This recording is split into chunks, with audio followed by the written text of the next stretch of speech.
Watch Dr. Drew's new show at 9 on HLN. Weeknights on HLN. Tonight, a jury is seated in the Michael Jackson death trial with opening statements planned for Tuesday. The focus of the trial, how did the King of Pop really die? It's a question the world's been asking for over 2 years, and it all began with this call to 911. Take a listen. We have a gentleman here that needs help, and he's not breathing yet. He's not breathing, and we're trying to pump him, but he's not. Okay. Did anybody witness what happened? No, just the doctor, sir. The doctor's been the only one here. And that doctor was Conrad Murray and the gentleman that lay dying, Michael Jackson. He was pronounced dead later that afternoon. 27 months later, a Los Angeles County jury will decide whether or not Conrad Murray is guilty of involuntary manslaughter. He's accused of administering a fatal dose of surgical anesthetic to the King of Pop. HLN is going to be covering this trial gavel to gavel, and I myself, obviously, I think you know, a background in medicine and addiction, so I will be sharing my point of view. And it's a point of view you're not likely to hear anywhere else, so I hope you'll stay with me on this. Joining me tonight, Brian Oxman. He has known the Jackson family for over 24 years. Judge Greg Mathis is the presiding judge of the syndicated court TV show Judge Mathis.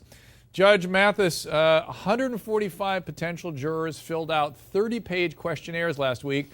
What did it take for 12 of these jurors to make that final cut?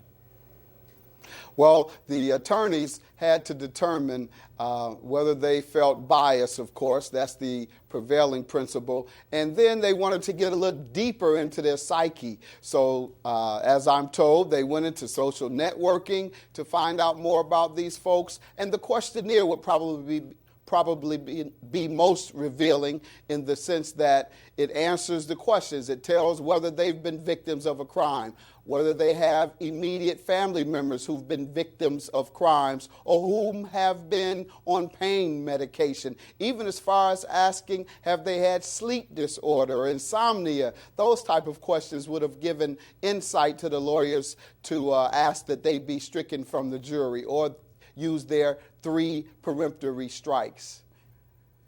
And Judge Mathis, let's talk about bias for a quick second. How is it possible that they could find 12 people that meet all those criteria you list and not have some sort of preconceived idea of the story of Michael Jackson?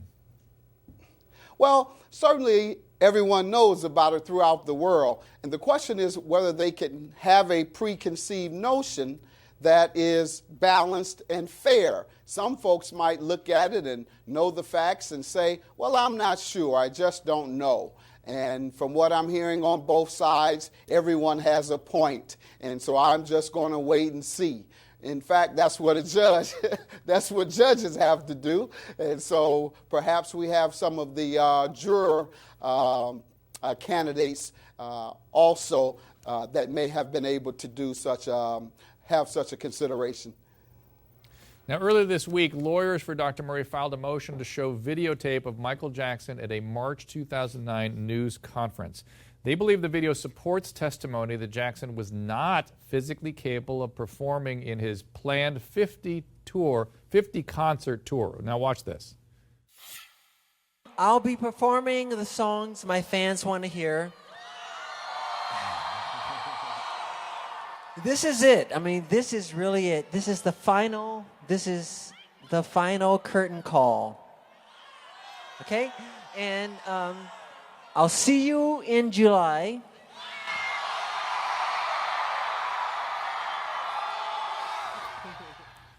Three months after that press conference, Michael Jackson was dead. Now, Brian, you knew Michael Jackson. You were probably around him during that whole time.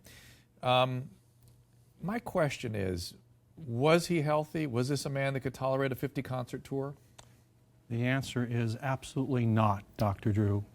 Everyone in this family knew full well when 50 concerts were announced that this was a serious problem. I got a call from LaToya. He said, Brian, he can't do 50 concerts. They're going to kill him. Is that why LaToya thought that there was some sort of premeditated, let's call it a wish for Michael's demise, that it was so clear to her that this would kill him, that anyone pushing him to do this tour was committing him to a death sentence? I say Yes, that's right. LaToya and I talk a lot. We talk at all hours of the night, and she says I incite her with the information which I have about the case because I'm very deeply involved in the facts and the documents involved here. The thing here is that Michael had a broken back, and everyone in this family who loved him, who knew about him, who was familiar with him, said there is no way to do 50 performances. Randy Jackson called me and said the same thing. Brian, what are they doing? It's going to kill him.